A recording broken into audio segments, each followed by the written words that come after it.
Thanks for clicking on Todd Test Tubes, where we see if there's any measurable differences between different tube manufacturers. Initially, I thought the testing would be quite easy. I would just run various tubes into my harmonic distortion analyzer and see if I could see any difference between different manufacturers. But during testing, I found an unexpected result, and I think it might help determine whether changing your tubes will change the tone of your amp. So for this test, I'm going to be using a Mesa Boogie rectifier recording preamplifier. It doesn't have any power up tubes or anything like that. It's just straightly preamplifier, so it helps me keep the noise down and stuff. I'm going to switch over to the clean channel and switch over to the MLS. Now the MLS is just basically a type of noise that allows me to have a nice flat response. The green response is basically the preamp going through the preamp right now. And if I change the various controls like bass, it'll put bass in the signal. What I'm trying to do here is get a nice flat signal because it just helps make it easier to show my point. So after adjusting the gain, treble, bass, and stuff like that, this is flat. I'm going to be doing two types of testing here. And initially it's with the tube that came with the preamplifier. It's a Russian-made, I guess you consider it a short plate ATX tube. And it's marked Mesa Boogie on there. Now there's a switch on here that basically is marked negative 3 dB that basically rolls off high frequencies quite a bit. And what I'm going to do here first is take a measurement of this tube. Let's get the gain up to where I kind of like it. Now, I should probably point out now, the ripples here, basically that's distortion in the signal. If the signal wasn't distorted at all, it would be really, really flat, but I can't really quite get this signal really flat. It always distorts a little bit. So let me get the gain right over here, right at 54 dB, or negative 54 dB. And what I'm going to do is I put a new feature in place so we can basically get a snapshot of that. And we'll take a snapshot of what happens when a negative 3 dB is on. So okay, we can switch between these two modes, and you can see the output, or the frequency response of this particular tube. So now what I'm going to do is I'm going to swap out some tubes, various tubes, and see if I can see any difference. First, I'd like to thank Randall Aiken of Aiken Amps.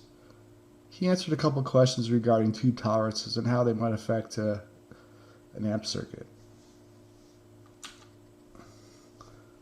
Okay, the next tube we're going to be testing is Philips' new old stock tube that's made in Holland. I'm surprised at how much these tubes go for nowadays, but no, I guess that's what it is. Let me go over to the analyzer. The first thing you might notice is that the green line, which is the signal and test, is a bit higher. So this basically that means this tube has a little bit more gain. So I'm just going to reduce the gain so it matches the blue line as closely as possible. Okay, so you can see the first tube and the second tube pretty much match pretty equally when the minus 3 dB gain switch is disabled. When I enable the switch, you'll notice there's quite a bit of a roll-off on the high frequencies. Let's capture that one with yellow. That's a 4. Okay. So I do see a difference between these two tubes, but only one negative 3 dB switch is enabled on this amp. I guess we should switch over to another tube and see what we see next. The next tube is a Ruby tube. It has a little less gain than the previous two tubes. It's more in line with the Mesa Boogie stock tube. So let's increase the gain a little bit. Okay, this one looks like it has a little bit less on the bass response, but it's pretty close on the high frequency side. So let's enable the switch and see what we get.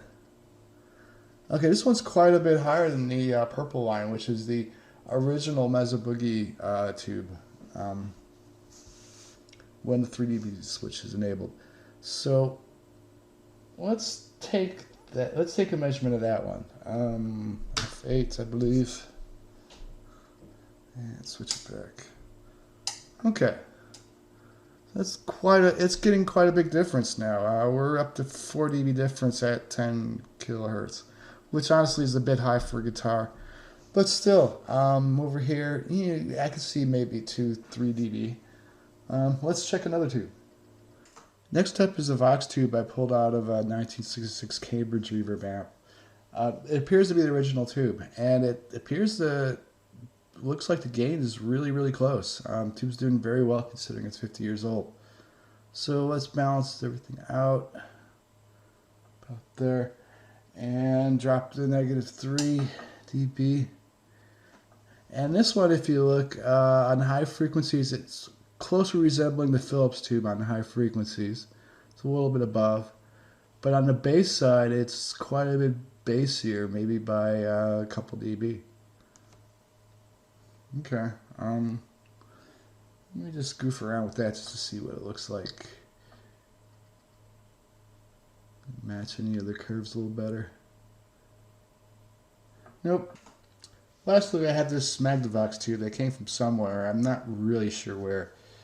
It appears to have 12 dB less gain, so it technically could be a 12A-T7 that's working okay.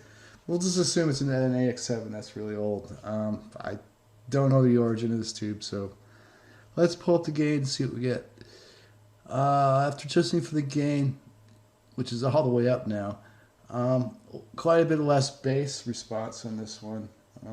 Flip the switch, and that barely affects the high frequencies at all on this one. As I said, this could be a damaged old Magnovox tube, or it could be an AT. I'm not really sure what it is, but I figured I'd include it anyways. In conclusion, on whether changing the tubes will change the tone of your amp, I guess I'd have to call this as it depends. Some amps it will make a difference, and other amps it won't. It really depends on the internal circuitry of the amp. What it comes down to is tubes have specific tolerances, such as plate resistance and capacitance between the plate and anode and cathode and such. Because of this, depending on the circuitry in the amp, it could make quite a bit of a difference in the sound of the amp.